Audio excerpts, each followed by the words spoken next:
My name is Joshua Atwell, and I am an Advanced Life Support Emergency Care Practitioner at Gardmed Ambulance Service in Gqeberha. Within the South African Emergency Medical Services, various levels of training and education exist: basic, intermediate, or advanced life support paramedic. As these names suggest, the severity of the patient's condition is the determining factor in which medic is needed, as their scopes of practice, drugs, and skills differ. An emergency care practitioner, or ECP, is currently the highest qualification of ALS paramedic that you can achieve in South Africa. As the ECP on call, I have several duties to perform during a 12-hour shift. This includes paperwork, making sure all the vehicles, including my own, are stocked with the correct drugs and equipment. At Gardmed, we use satellite points throughout the city in order to minimize response times to emergencies. This means that I am quite flexible as to where I can stand by for emergency calls. If an ambulance crew requires my assistance, they will make contact over radio or via telephone, where I will either consult with the medic on scene on a recommended treatment strategy that does not require my intervention, or I will personally respond to the scene that they are at. The human body is very complex, and we encourage getting a second opinion when unsure of anything. When our control room receives a call that meets a certain criteria, they will dispatch both myself and the ambulance at the same time. These calls include heart attacks, unresponsive patients, and motor vehicle accidents. Our shift officially starts at 7 p.m, but it's important to get there early in order to get a debrief from the paramedic going off shift on the stock that they used during the day, and if they had any issues to report from equipment.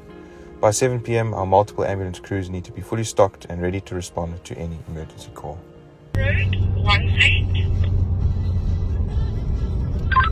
Copy, thank you. You can show me en route there.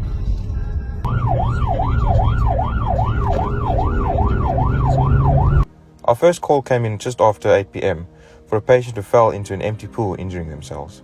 On arrival, we were flagged down in the street, which is always helpful, especially at night, when house numbers may be difficult to see, and you can't always rely on GPS. Our crew treated the injured man, and he was transported to hospital without ALS intervention required.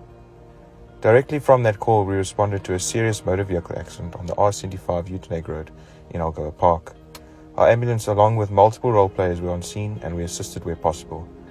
Metro EMS Rescue and the fire department extricated multiple patients that were entrapped, and 5 patients were transported to the closest hospital. The patient that our ambulance transported again did not need ALS intervention. While completing paperwork related to the accident report, we received a call for a patient who had been stung by a stingray close to the Gqeberha River out on the N2. Our ambulance was dispatched, and we made our way there shortly afterwards. We met with the patient along the side of the N2 before transporting under advanced life support care to Livingston Hospital in PE. After completing at hospital, we took the opportunity to return back to base to quickly repack the vehicle and replenish drugs used. We also found a few minutes to grab some food before things got busy again. After collecting our food, we responded to a motor vehicle accident in William Moffat where a single vehicle collided with a traffic light. Another ambulance service was on scene, and they transported the patient to hospital. After completing at that accident, there was a call for a head-on collision in Gqeberha Road in Warmer. Fortunately, there were no serious injuries on scene. We had just left the scene before we received another call for an accident on Gqeberha Road 2 streets further down.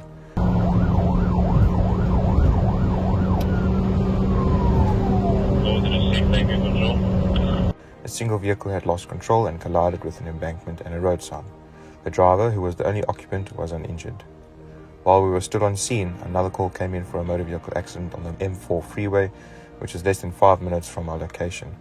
2 vehicles had collided, but fortunately there were no injuries. We briefly returned back to base before responding to another call for a vehicle that overturned on the corner of Frikkie Kotze and Samantha Way. On arrival, no occupants were found on the scene, and bystanders informed us that the driver had left prior to our arrival. About 30 minutes after this, a vehicle overturned on William Moffat close to the retail park. Fortunately, there were no injuries to be reported. After leaving scene, we took the opportunity to refuel the vehicle and get some refreshments for ourselves. A few minutes later, we were dispatched to a patient who had dislocated their shoulder. After providing ALS interventions, we transported the patient to hospital. By sunrise, our team had collectively responded to 16 motor vehicle accidents and 11 medical calls throughout the city. We returned to base and handed over the keys to the day shift crews, who continued to provide the city with excellent medical care with compassion and efficiency.